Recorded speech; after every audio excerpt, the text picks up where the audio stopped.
Bonjour à tous, je suis actuellement à Bujachim pour participer à un événement très spécial, Symposium national des jeunes pour la paix.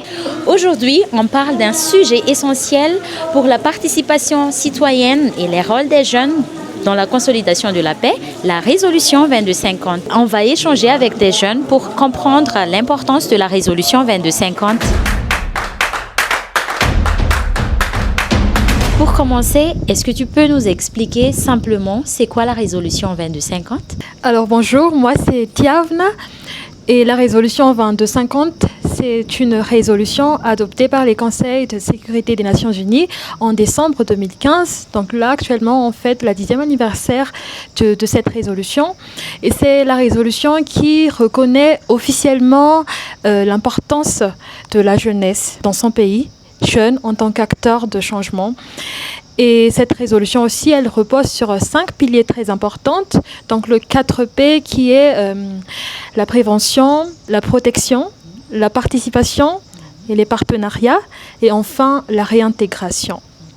Alors voilà. La résolution 2250 est donc un cadre mondial qui encourage l'implication active des jeunes dans les solutions et qui appelle les gouvernements et institutions à leur donner une vraie place. En quoi cette résolution est-elle particulièrement importante pour les jeunes? Donc oui, effectivement, cette résolution est très importante parce que la jeunesse représente surtout dans les pays en voie de développement, la majorité de la population. Par exemple, à Madagascar, on est à peu près les 2 tiers de la population malgache. Donc, cette résolution, en fait, sert d'un outil de reconnaissance du rôle de ces jeunes-là, parce que, en fait, les jeunes sont la majorité et ce sont eux qui reconnaissent vraiment les réalités dans leur communauté. Or, ce sont ces jeunes-là qui sont aussi exclus dans les processus de décision. Et cette résolution, c'est un outil pour rappeler à l'État, rappeler à son pays l'importance de la jeunesse, comme quoi les jeunes doivent être accompagnés, les jeunes doivent être impliqués dans tous les processus.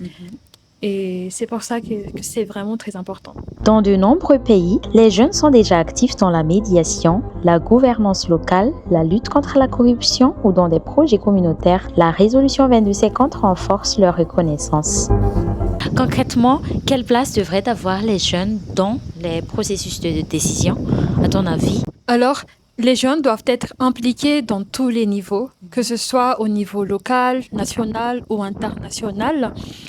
Et non pas seulement comme des observateurs, mais surtout comme des co-décideurs qui participent vraiment aux décisions à travers, par exemple, la Conseil de la jeunesse, à travers les programmes de formation, l'élaboration des politiques publiques et ce genre de choses.